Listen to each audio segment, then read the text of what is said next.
이 땅을 살아가는 누구나 인생의 무거운 짐을 지고 갑니다.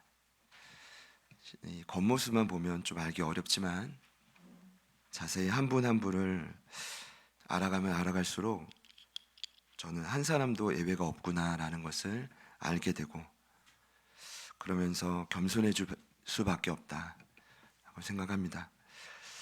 예를 든다면 이제 막 대학에 입학한 우리 청년 신입생도, 새로운 일자리를 구하기 위해 애타게 노력하는 분들도, 심지어 인생의 마지막을 준비하시는 분들도, 예상치 못한 어려움으로 두려움에 사로잡힌 여러분들도 모두 각자의 짐을 지고 가죠.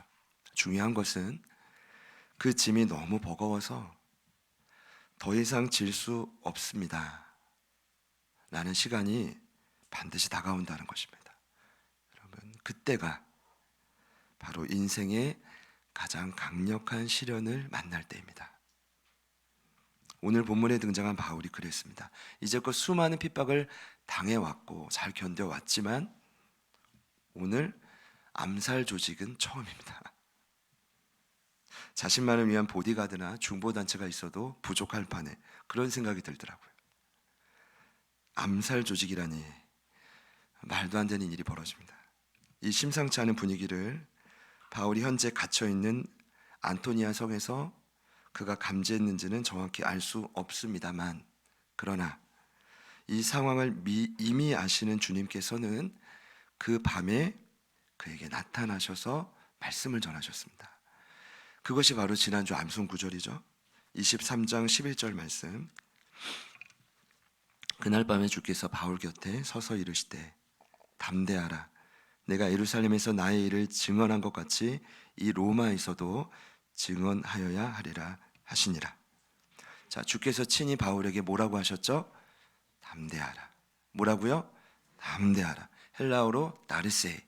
두 가지 의미가 있습니다. 첫째, 안심하라. 둘째, 용기를 내라. 다시요. 첫째, 안심하라. 둘째, 용기를 내라. 무엇이 먼저인지 모르겠지만 바울에게는 최소한 이 두 가지 모두가 필요했다는 것입니다. 이렇게 말씀하신 이유가 예수님 직접 언급하셨죠. 예루살렘에서 나의 일을 증언한 것처럼 로마에서도 증언해야 된다. 위축되지 말고 평안함으로 반드시 다시 용기를 내야 될 이유가 뭐냐? 예수님 가르쳐 주신 말씀을 보니 이유가 뭡니까? 사명 때문입니다. 반드시 바울을 통해 이루어져야 될 하나님의 뜻이 남아있기 때문입니다. 그러니까 오늘 이 말씀을 대할 때 저희들에게 준비될 요소는 한 가지입니다. 나는 사명자다. 그리고 나를 향한 하나님의 뜻은 반드시 남아있다. 이해되십니까? 나는 사명자다. 모든 자녀가 그렇지만, 그리고 나를 통해 반드시 이 땅에서 이루어져야 될 일이 아직은 남아있다. 믿으시는 분들만 아멘 해보시죠. 남아있습니까? 남아있죠.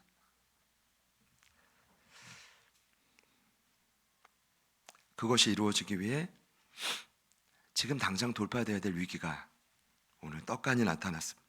그 위기가 바로 이제 곧 비밀리에 조직될 암살 단체입니다. 극렬한 율법주의자들이고 바울을 증오하고 죽이려 하는 열혈 유대인이라고 합니다. 그 인생의 시련을 통과하려면 담대함이 더욱 필요했는데, 일단은 이 마음으로 아직 할 일이 남은 서로에게 이렇게 한번 인사합시다. 담대하십시오. 다른 분에게도요. 담대하십시오. 두 가지 의미가 있으니까요. 자, 사내들의 공회를 통한 합법적인 이 방법이 실패했어요. 그렇죠? 그러자 유대인들은 즉각 합법적인 방법이 안 되면 불법적인 방법을 씁니다. 그것이 바로 암살단을 조직하는 겁니다. 바울을 죽이기 전에는 먹지도 마시지도 않겠다. 그렇게 동맹한 이만 무려 40명입니다. 감이 잘 안 와요. 만일 한 사람만 내가 이 사람을 죽이게, 나를 죽이기까지 먹지도 마시지도 않겠다, 한 사람만 있다면 우린 못 살걸요? 근데 몇 명이라고요? 40명. 그러니 인생의 가장 강력한 시련이라고 할 만합니다. 13절에 이같이 동맹한 자가 몇 명이요? 40명. 불같은 증오와 교묘한 술책으로 바울을 어떻게든 죽이겠다. 저는 그들이야말로 사단의 강력한 방해라고 믿습니다. 제가 말씀을 준비하다가 이건 좀 정리하고 넘어가야겠다라고 드는 생각은, 일단은 이러한 방해가 그리스도인의 숙명입니다. 방해 없는 그리스도인은 없습니다. 피할 수 없다라는 뜻입니다. 그런데 여기서 저희가 정말 잘 분별할 필요가 있습니다. 뭐냐 하면, 다윗이 사울로부터 도망 다닐 때도 마찬가지인데, 도망 다니면서 그가 고민하면서 이런 고백을 했습니다. 시편 59편 3절과 4절입니다. 그들이 나의 생명을 해하려고 엎드려 기다리고 강한 자들이 모여 나를 치려하오니, 잘 들어보세요. 여호와여, 나의 잘못으로 말미암음이 아니요 나의 죄로 말미암음도 아니로소이다. 내게 허물이 없으나 그들이 달려와서 스스로 준비하오니 주여 나를 도우시기 위하여 깨어 살펴주소서. 금요일 본문이었는데 다윗도 도망 다니면서 끊임없이 고민하는 겁니다. 뭐냐? 이 문제가 나의 잘못 때문인가? 나의 허물 때문인가? 아니면 지금 이 사태가 나의 죄와는 상관없이 일어나고 있는 전적인 외부의 공격인가? 쉽게 설명드릴게요. 다른 각도로 보자면, 지금 여러분들의 어려움이 이 땅을 살면서 피할 수 없는 시련인가? 아니면 내가 유혹에 넘어져 과거에 잘못 선택한 엄청난 결과를 맞이하고 있는 것인가? 아니면 정말 때가 이를 때까지 참고 견뎌야만 하는 하나님의 테스트인가? 분별하십시오, 여러분. 이거 분별이 안 되면 오늘 말씀 적용이 안 됩니다. 정답은 다양한데, 그러나 오늘 바울의 경우는 저희가 이제까지 살펴본 결과 하나님이 기뻐하시는 일을 어떻게든 저지하려는 사단의 방해라고 볼 수가 있다는 거죠. 이해되십니까? 금일이 종료주일입니다. 예수님이 십자가 죽음을 위해서 직접 예루살렘 입성을 기념하는 날인데, 그때도 끊임없는 방해가 있었습니다. 왜 방해가 있었을까요? 예수님의 사명을 어떻게든 저지하려는 사단의 방해입니다. 저희들도 마찬가지입니다. 여러분 왜요? 하나님이 기뻐하시는 일을 선택하는 마음이 이렇게 어렵죠? 왜 그것이 좁은 길이라고 할까요? 저는 대다수가 습관의 문제라고 생각합니다. 과거의 상처 때문이든 모든 게 다 어우러진 습관, 고쳐야 될 습관. 그런데 이미 사단의 관계는 제가 확신하건대 이미 제자들 교회 모든 예배자들, 여러분들의 삶을 향해 집중적으로 포화하고 있다는 거. 왜냐? 공동체는 유기체거든요. 이미 머리 대신 예수님이 우리의 기름 부으심과 사명을 따라 복음 전도와 선교를 계속 달려가고 있기 때문에 집중포가 여러분에게 떨어지고 있다는 걸 아셔야죠. 그럼 우리 다 방해를 받고 있는 거 맞죠? 난 아무래도 방해가 없어. 지금 어쩔 수가 없어. 이렇게 설명드려도 어쩔 수가 없어. 나는 방해와는 상관없이 살고 싶어. 그럼 또 때가 있겠죠. 때가 있을 거라고 믿습니다. 그런데 오늘 핵심은 바울은 이런 관계를 어떻게 이겨냈는가 합니다. 이러한 인생의 가장 강력한 시련을 만날 때 그는 어떻게 이겨냈는가 합니다. 그리고 오늘 이 예배를 마칠 때 고난주간이나 힘들어야 돼, 이런 의미가 아니라 반드시 여러분도 인생의 그 시련을 이겨낼 수 있는 용기와 담대함을 갖고 돌아가시기를 축복합니다. 그래야죠. 죽을 싸움을 하고 하는 게 아니라, 저주하고 판단하고 이게 아니라 우리도 용기를 갖고 나아가야죠. 예수님처럼요, 다윗처럼요. 그런데 오늘 말씀을 자세히 보니까 이겨낸 결과가 나와요. 그런데 원인이 나오지 않아요. 뭘 그렇게 보나 싶을 수 있겠지만 결과보다 원인이 중요합니다, 여러분. 원인을 알면 어떤 상황과 시련을 맞이해도 적용할 수 있는데, 결과를 알면 판단하게 돼요. 나 왜 이렇게 결과가 안 따라오지? 저분은 이렇게 됐는데 내 인생은 왜 이렇지? 우리 가정은 왜 이렇지? 이렇게 판단하고 비교하게 되면 사단의 관계고, 사단이 여러분의 믿음을 이용하는 것입니다. 아셔야 돼요. 그러니까 원인을 찾아야 되는데 원인이 안 나와요. 원인만 알고 적용하면 창조적인 그 결과들이 우리의 삶에 나타날 수 있는데, 제가 그 고민을 하다가 원인을 찾다 보니 놀랍게도 한 주간 묵상했던 다윗의 삶이 이미 바울이 경험했던 동일한 시련을 겪고 있었다는 거죠. 암살단에 의해서 도망가고 있었다는 거예요. 이미 다윗이. 오늘 바울도 그렇고 다윗도 마찬가지고 그들에게 인생의 가장 강력한 시련은, 기억하십시오. 인생의 가장 강력한 시련은 사람을 통한 방해였습니다. 이거 정리하고 갑시다. 누구를 통한 방해요? 사람을 통한 방해. 하나님의 사람들이 세워질 때 사람을 통한 방해는 언제나 가장 강력한 시련으로 보여졌습니다. 여러분, 다윗이 이런 말을 했더라고요. 나를 비난하는 자가 차라리 원수였다면, 나를 미워하는 자가 나보다 잘났다 하고 나를 판단하는 자였다면 차라리 나는 견디고 피할 수 있었을 것 같습니다. 그러나 나를 미워하는 자가 누구였냐 하면 나의 동료, 나의 친구, 나와 아주 가까운 자였다는 거죠. 그 가까운 자가 누구였을까요? 사울, 아버지였잖아요. 장인어른. 그리고 그와 동료였던 수많은 사람들이 사울을 선택함으로 하루아침에 원수로 바뀌어버리는 배신을 당하기 시작합니다. 사울과 그의 부하들이 하루아침에 전문 암살단이 되어 다윗을 죽이려 합니다. 여러분, 무려 조금씩 차이가 있지만 15년을 도망 다닌 다윗입니다. 자, 그때 다윗이 붙들었던 원리가 나오고 이 원리를 바울도 붙들었단 말입니다. 그 원리가 무엇이냐? 인생의 가장 강력한 시련을 버티고 이겨낸 힘은 다름 아닌 하나님의 은혜입니다. 하나님의 은혜.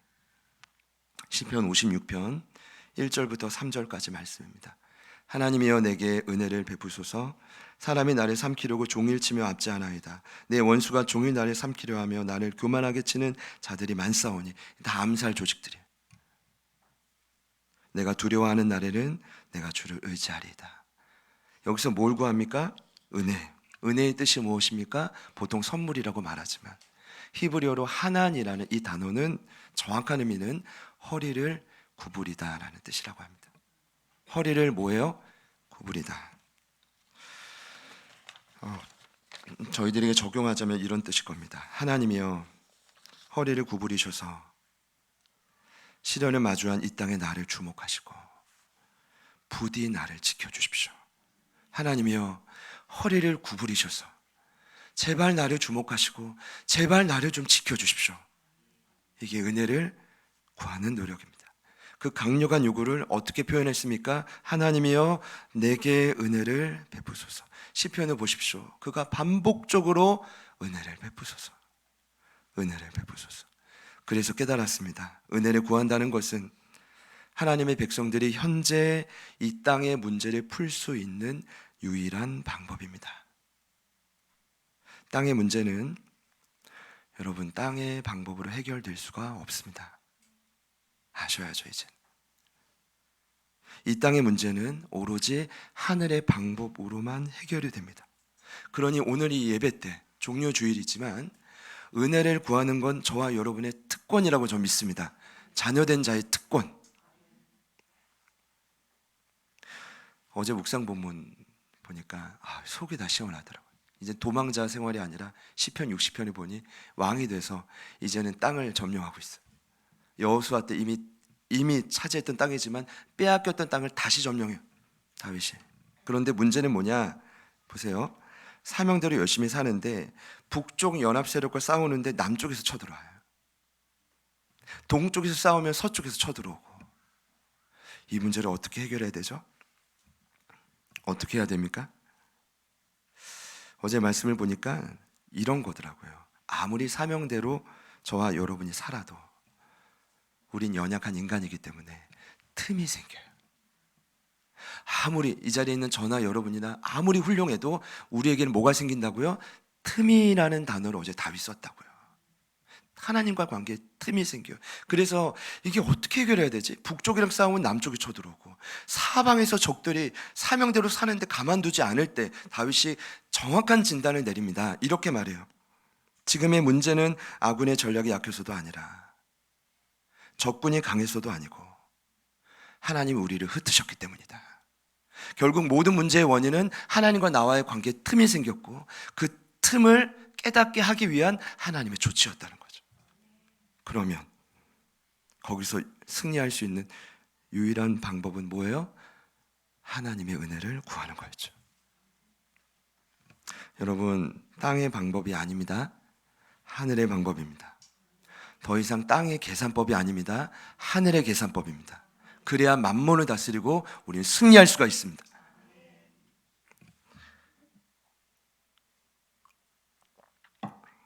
은혜 이야기가 여기까지 왔는데요. 원리, 후에 다윗이 암살 조직을 피해 도망간 그 굴을 뭐라고 하냐면 주의 날개라고 표현합니다. 그리고 그 주의 날개 아래 하나님이 인자와 진리를 보내서 그를 살리십니다. 저 오늘 이렇게 적용해 봤어요. 성 안토니아 성이라는 주의 날개 그늘 아래 피해 있는 바울에게, 그곳에서 다윗처럼 강력한 하늘의 은혜를 구하고 있는 바울에게 하나님은 다윗에게 동일하게 역사하시는 거죠. 인자와 진리를 그 감옥으로 보내주신 거예요. 바울은 거기서 동일한 강력한 은혜를 경험했고 오늘 말씀이 그 결과로 따라오는 거예요. 이해되십니까? 시편 57편 3절입니다. 그가 하늘에서 보내사 나를 삼키려는 자의 비방에서 나를 구원하실지라. 하나님이 그의 인자와 진리를 보내시리로다. 여러분, 여러분이 있는 그 장소가 어디든 주의 날개라고 선포하십시오. 은혜를 구하면 그곳이 날개요. 그리고 기다리면 반드시 인자와 진리가 온단 말입니다. 지난 금요일 성령 집회 때 이 인자라는 단어를 우리 종보 목사님 정확히 설명해 줬는데, 헤세드라는 이 단어는 언약에 기초한 하나님의 사랑이에요. 쉽게 말씀드리면 포기를 모르는 사랑이에요. 한번 사랑하기로 하면 저와 여러분에게 틈이 생기든 또 넘어지고 실수하든 상관이 없어요. 하나님은 이미 여러분을 끝까지 사랑하기로 결정했음을 믿으십시오. 이게 인자요. 그 사랑 안에서 진리를 보낸다는 거죠. 에메트라는 히브리어는 이렇습니다. 불변하는 원칙이라는 뜻도 있지만 인생에 적용한다면 새로운 살 길이 진리예요. 새로운 살 길. 하나님의 사랑 안에서 피해 있는 우리에게, 감옥과 같은 그곳에서 피해 있고 위축되어 있고 숨어 있는 우리에게 반드시 하나님은 뭘 보낸다고요? 인자 안에서 진리를 보낸다는 거죠. 오늘 예배가 마쳐질 때 새로운 살 길이 보여지고 희미하지만 느껴지기를 축복합니다. 뭔가 하나님 일하시겠다. 반드시 하나님 일하실 때가 다가온다.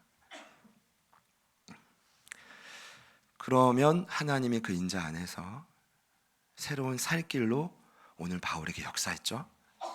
어떤 결과가 있었을까요? 이게 오늘 말씀에 소개된 내용인데 참 신기한 건 기적이 일어났어요. 뭐가 일어났어요? 기적이 일어났어요. 저는 이런 기적이 있기를 소망합니다. 이게 매일 제가 기적을 말하면 이상한 사람인데, 은혜를 구하고 인자와 진리가 오면 기적이 일어났다고요. 오늘 3가지 기적인데, 첫 번째 16절을 보니까 이 표적, 기적, 갑자기 바울의 생질이 등장합니다. 생질이 누구지? 이름이 아니라 조카라는 뜻입니다. 갑자기 조카가 등장을 하는데, 여러분 이게 왜 기적이냐 하면 바울은 이미 가족과의 인연이 끊어진 상태입니다. 이 가족에게 있는 상속권이 상실된 상태예요. 그가 일부러, 오해하면 안 돼요, 가족과 의존한 게 아니라 그가 예수를 따름으로 가족에게 버림을 받은 거예요. 빌립보서 3장 8절에 그가 확신에 찬 이런 고백을 했어요.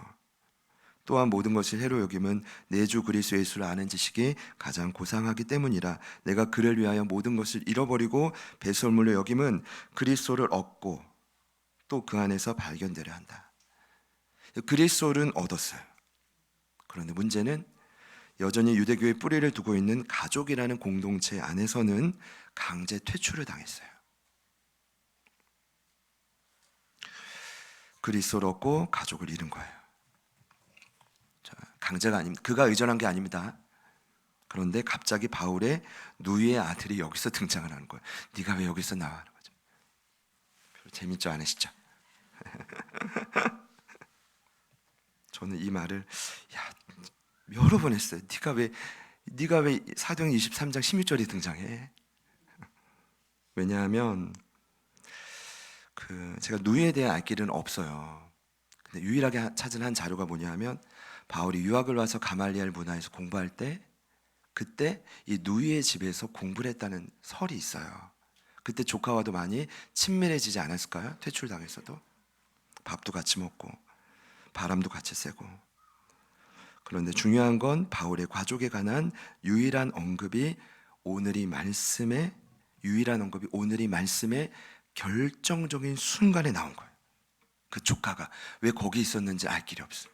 중요한 건 바울의 암살 조직에 관한 그 음모를 그가 들었다는 거고, 그가 듣자마자 사랑하는 삼촌에게 달려갔다는 거예요. 오해하실 수 있는데 바울이 로마 시민권자라 그가 갇힌 감옥이 그냥 아무도 통용할 수 없는 그런 곳이 아니라 소통이 되는 곳이었다고. 그런 자유는 있었어요. 그러니까 이 조카가 가서 음모를 알리고, 오늘 바울이 백부장을 불러가지고 백부장에게는 이 소식을 안 알려줘. 왜냐? 새 나갈 수 있으니까. 조카를 어떻게 부탁해요? 천부장에게 데려가라. 백부장이 순종합니다. 두 번째 기적은 오늘 이 천부장의 반응입니다. 이거야말로 충격적인데, 천부장이 그런 자가 아닌데 적극적인 지지를 보여줍니다.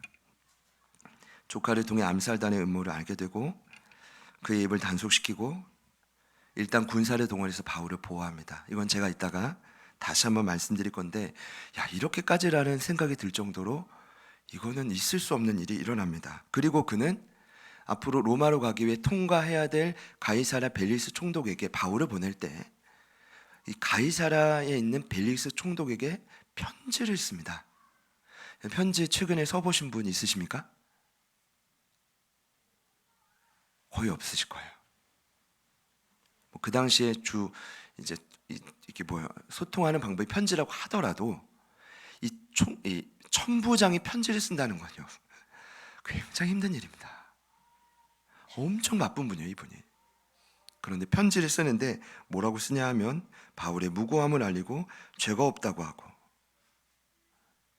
그는 아무리 찾아봐도 그런 죄목을 찾을 수 없다는 말을 반복합니다. 이 내용이 오늘 22절부터 29절의 내용인데, 당연하다고 여러분 생각할 수 있을 거예요, 그냥 읽으면. 그러나 아닙니다. 이 천부장이 누구냐 하면 바울이 예루살렘 입성했을 때 유대인이 소동하죠. 그때 이 소동하는 걸 보고 모든 죄목을 바울에게 쏟아냈던 사람입니다. 이를 끌고 가, 영내로 끌고 가서 신문하고 채찍질을 때려라고 명했던 사람이 천부장이에요. 원수예요, 여러분, 원수. 그런데 나를 괴롭혔던 원수가, 그 당사자가 하루아침에 가장 강력한 동역자로 바뀔 수가 있어요, 없어요? 있어요. 언제 가능할까요?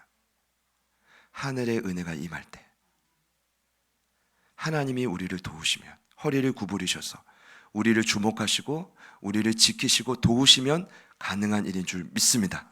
놀라운 변화죠. 이 하늘의 은혜라고 밖에는 이게 설명할 길이 없어요. 마지막 표적입니다. 그 표적이 바로 바울을 감싼 강력한 호위병입니다. 우리 마지막으로 23절 말씀을 같이 한 번 더 읽어볼까요? 시작. 백부장 밤 제3시에 가이사랴까지 보병 200명, 기병 70명과 창병 200명을 준비하라고. 밤새 3시면 밤 9시입니다. 우리나라 시간으로요. 밤 9시에 군대를 소집하는데, 자 보세요. 보병만 200명.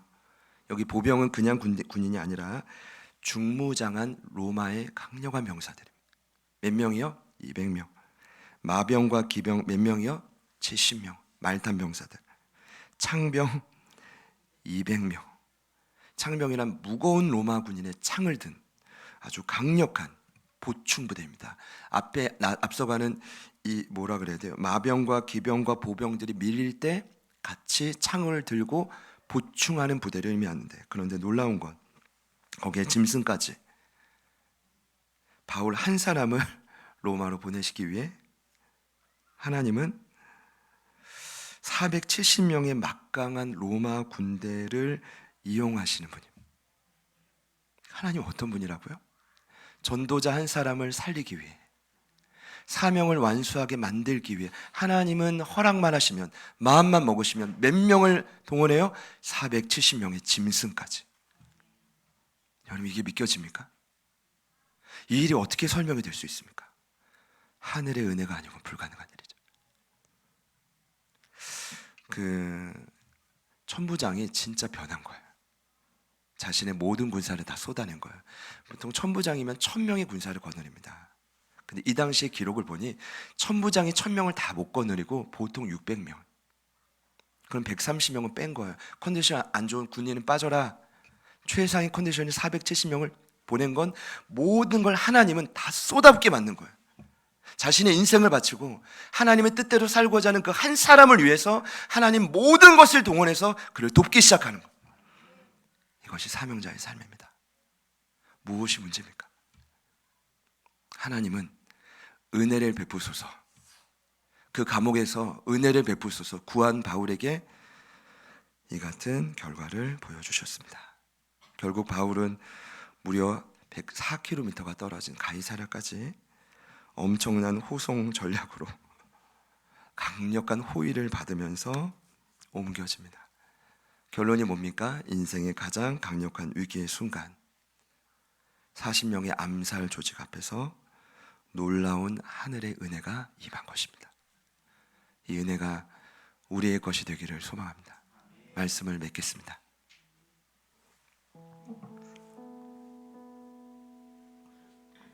말씀을 준비하면서, 말씀을 맺으면서 정말 꼭 나누고 싶었던 것은, 지금 저와 여러분이 믿고 있는 이 기독교가 이론이 아니라 실제라는 겁니다. 이론이 아니라 실제라는 겁니다. 이 말은 뭐냐면, 공격도 치열하지만 승리도 있다는 것입니다. 공격도 치열하지만 기적도 일어나고 있다는 겁니다. 그 감옥에 갇혀서 억울한 누명을 쓰고 철로 역정을 기록한 존 버녀님, 그의 일대기를 보면 평생 신경과민에 아주 이렇게 힘들었던 병자였다고 합니다. 왜냐하면 너무나 유혹이 많고 방해가 심하니까. 그런데도 결론은 그는 승리했고 하나님의 사명을 완수했고 부름받았어. 종교개혁을 일으켰던 루터도 마찬가지입니다. 귀신들이 막 눈앞에 나타나고 무시무시한 방해들이 보이기 시작한다는 건 앞으로 우리가 걸어가야 될 길인지도 모르겠어요. 중요한 건 공격은 실제입니다. 그리고 승리도 반드시 있을 겁니다. 저희가 반드시 기억해야 될 것은, 만약 저희가 그것이 가장 강력한 시련이든 어떠한 시련이든 정말 놓치지 않고 정신을 바짝 차리고, 이 이성을 바짝 차리고 하늘의 은혜를 구할 때, 지금도 살아계신 하나님은 그분의 여러분을 향한 신실한 계획대로 이끌어 가셔야 되니까요. 그분은, 그 살아계신 하나님은 반드시 우리에게 허리를 구부리셔서 여러분을 주목하실 거고, 여러분이 만난 그 시련이 무엇이든 그 시련에서 여러분을 건져내실 거라고.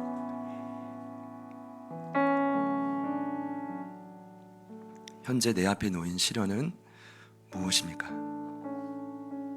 지금은 하늘의 은혜를 구해야 될 때입니다. 이 나라도, 우리가 중보하고 돕고 있는 선교지도 얼마나 남미권이 이게 굉장히 심각하더라고요. 경제 상황도 그렇고, 살 수 있을까? 그러니까 뭐예요? 하늘의 은혜가 아니면, 하나님이여 우리에게 은혜를 베푸소, 이게 아니면 살 수 없는 시기가 점점 더 다가오고 있다는 거예요. 저는 믿습니다.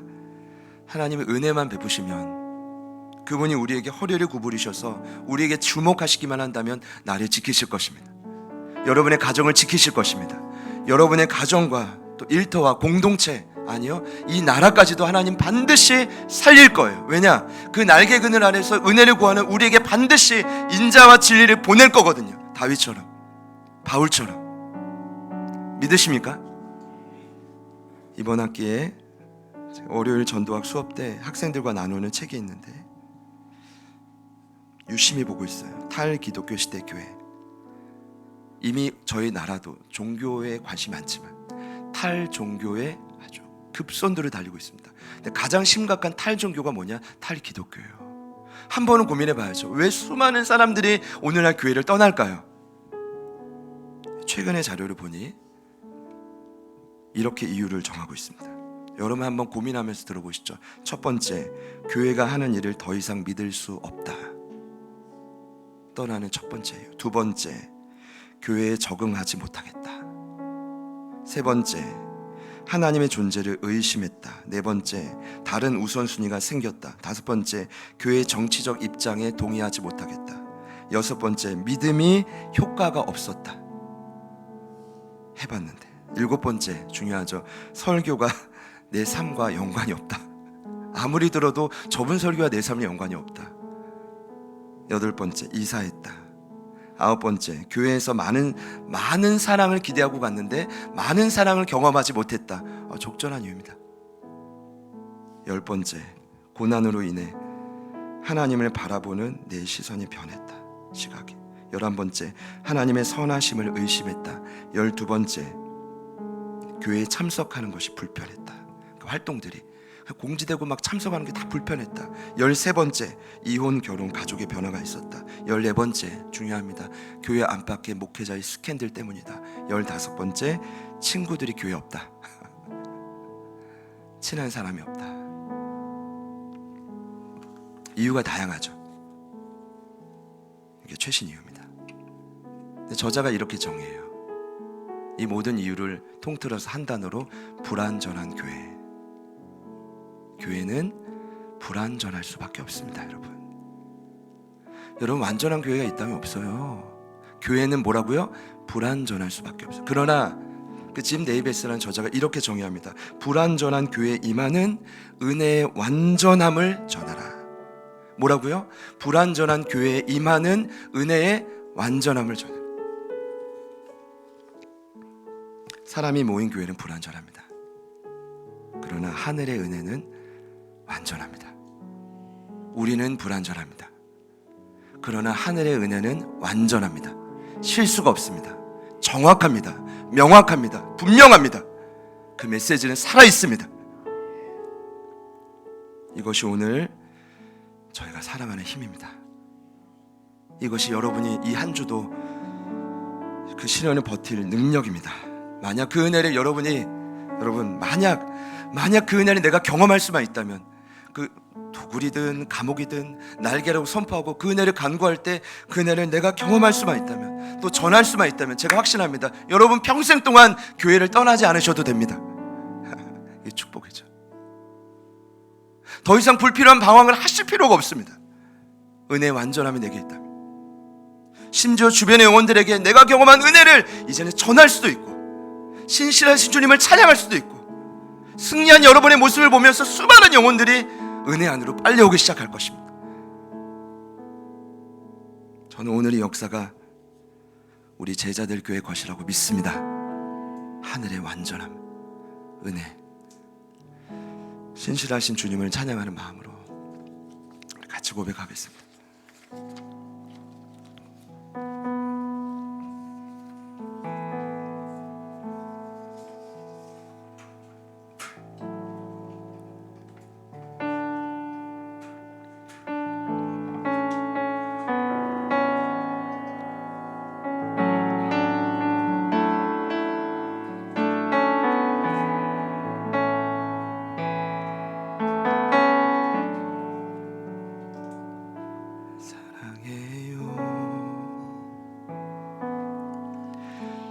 신실하신 나의 주님, 나의 삶 주님 안에 눈을 뜨는 아침부터 나 잠들기까지 선하신 주를 노래하리. 사랑해요.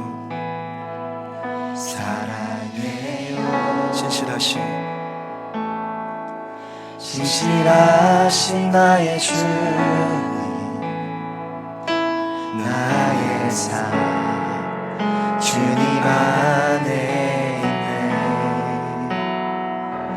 눈을 뜨는 아침부터 나 잠들기까지 선하신 주를 노래하리.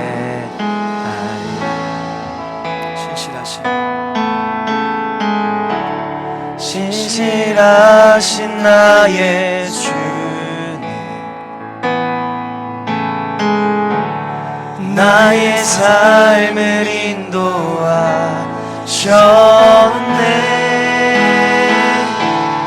나의 모든 어획 다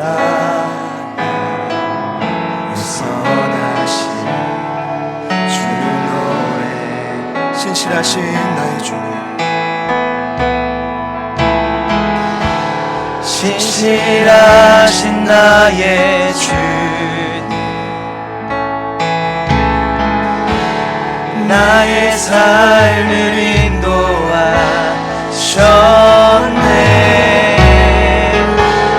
나의 모든 어획 다 선하신 주를 노래. 사랑해요.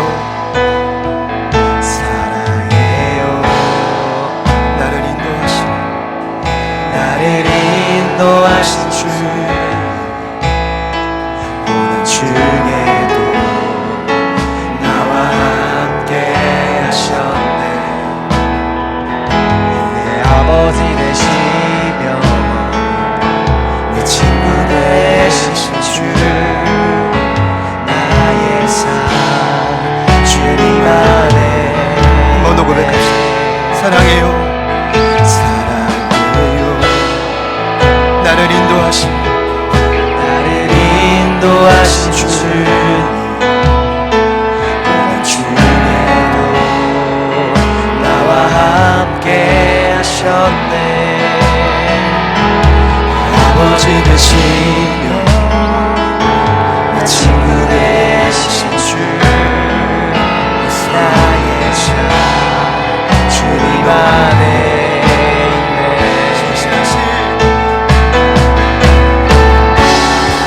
신실하신 나의 주, 나의 삶을 인도하셨네. 나의 모든 어획 다 선하신 주를 노래. 신실하신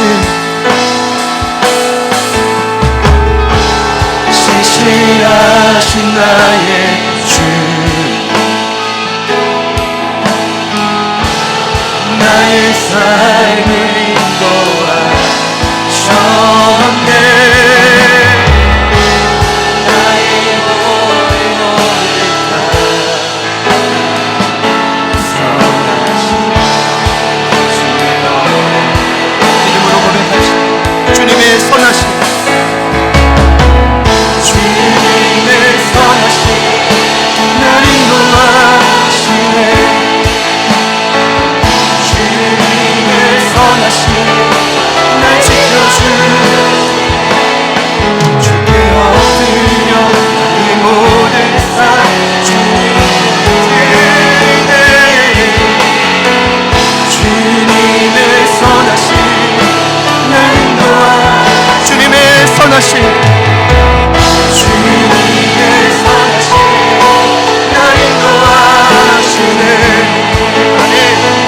주님의 선하신 날 지켜주시네. 주께 엎드려 이 모든 삶 주님께 드리네. 주님의 선하신 날 지켜주시네. 신실하신 나의 주, 나의 삶을 인도하셨네. 나의 모든 어획 다 선하신 주를 노래.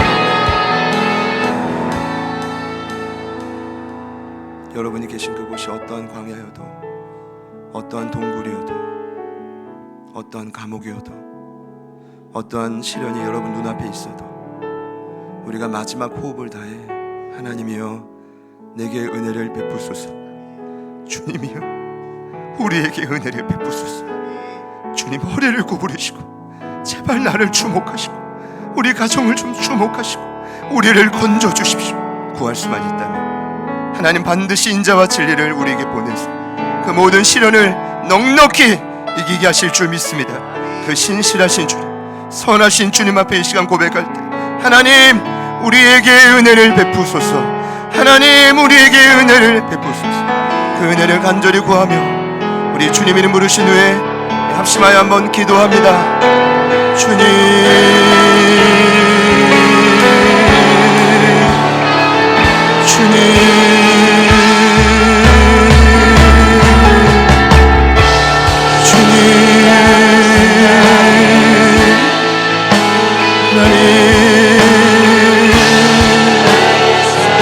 아버지,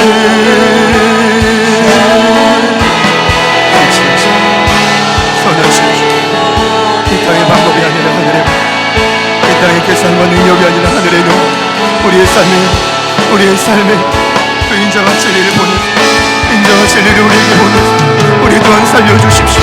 사방의 대적들로부터 우리를 보호하십시오. 사장의 대적들로 우리를 보호하십시오. 다시 한번 우리를 건져주십시오. 다시 한번 우리를 살려주십시오. 다시 한번 우리를 모든 기로를 채우시고 하나님의 방법으로 우리를 구원하소서. 성령 하나님 도와주십시오. 성령 하나님 일하여 주십시오. 하나님 모든 자리에 모든 공간 모든 장소가 하나님 공간을 하나님 도와주십시오. 하나님 역사여 성령님 역사여 주십시오. 이 모든 예배가 주를 향한 예배, 주의 은혜를 경험하는 예배, 주님의 향한 예배가 된다. 하나님의 강력한 도우심을 구하게 하소서. 선하신 주님만을 기대하며 선하신 주님만을 소망하며 주여 도와주십시오. 하나님 모든 자리를 만나시고 우리 힘으로 능으로 감당하시고 하나님 역사하시고 우리를 도우시고 하나님 역사하시고 우리를 살려주시고 하나님 아버지 도와주시고 하나님 아버지 일하여 주시고 주님 도와주시고 주님 도와주십시오. 주님 역사하여 주시고 하나님 아버지 도와주시고 하나님 은혜를 베푸소서. 그 은혜를 베푸소서. 성령님 도와주시고 성령님 역사하여 주여 은혜 주여 은혜 주여 은혜 주여 은혜 주여 은혜 주여 은혜 하나님을 주시고 그 은혜를 우리에게 베푸소서. 은혜를 우리에게 아버지 하나님 아버지 하나님 아버지 하나님 도와주시고 주여 도와주시고 주여 도와주시고 우리의 삶에 넘치는 은혜 넘쳐라. 주여 도와주시고 주님 도와주시고 주님 도와주시고 주님 역사하여 아버지 하나님 아버지 하나님 도와주시고 주님 도와주시고 주님 역사하시고 하나님 은혜를 기다리시고 인자와 진리를 기다리고 나아가 성령 하나님 우리가 구하며 나아가시고 하나님 어떠한 순간에서 하나님의 그 신실하심을 의심하지 않겠소. 그 선하심을 우리가 의심하지 않겠소. 하는 곳에서 원인을 찾지 않겠소. 오직 하나님 안에서 오직 하나님 앞에서 구하며 나아가는 자가 되겠소. 성령 하나님 도와주시고 성령 하나님 일하여 주십시오. 아버지 하나님 도와주십시오. 아버지 하나님 아버지 하나님 도와주십시오. 아버지 하나님 아버지 하나님 도와주십시오. 주님 도와주십시오. 주님 일하여 주십시오. 성령 하나님 역사하소서. 우리에게 행하신 위대한 일 감사하세. 또 주의 신실하신 그 사랑 온 땅만을 위해서 홀로 영원하신 이름 주의 크신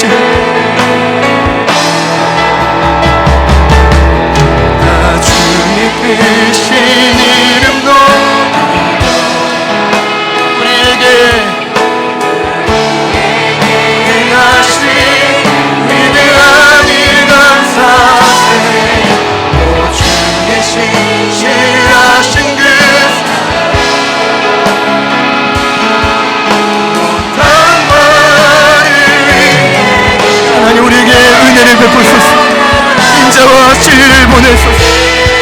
주의 크신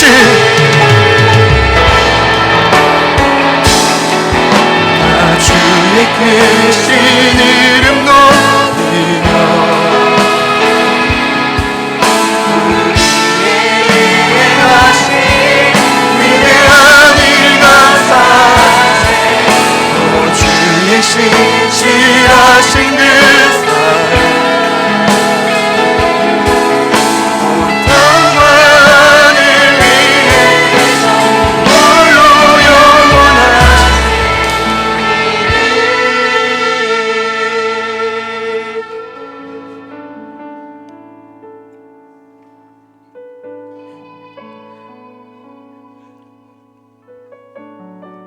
아버지 하나님, 지금 우리에게는 하늘의 은혜가 절실히 필요합니다. 어느 누구도 강력한 시련이 아닌 자가 없기에 바울이 경험한 은혜를, 다윗이 그 동굴 속에 암살 조직을 피해 다니며 경험한 그 은혜를 우리에게도 허락하여 주옵소서. 더 이상 이 땅의 방법으로, 계산으로 우리가 헤쳐갈 힘과 능이 없사오니 아버지의 하늘 문을 여시고 이 시간 주의 날개 그늘 아래 거하며 은혜를 구하는 모든 자들 위해 주님의 살아있는 인자와 진리를 보내 주옵소서. 우리 모두를 그 모든 시련을 이겨내가게 하실 분 하나님밖에 없사오니 좋으신 아버지, 선하신 아버지, 우리의 인생을 다시 한번 건져 주시옵소서. 이제는 우리 구주 예수 그리스도의 은혜와 하나님의 크신 사랑하심과 성령님의 내주 충만 교통 위로하심의 역사가 어떠한 순간에도 하늘의 은혜를 베푸소서. 믿음으로 구하며 나아가기를 결단하며 나아가는 이부 예배에 참여한 모든 예배자들 머리 위에 금일 처음으로 함께하신 우리 김병석 형제님, 우리 김희진 자매님, 앞으로 마주할 모든 인생의 여정 위에, 그리고 우리를 통해 변화될 이 땅에 소망 넘치는 그 삶의 현장 위에 지금부터 영원토록 함께 하시기를 간절히 축원하옵나이다. 아멘.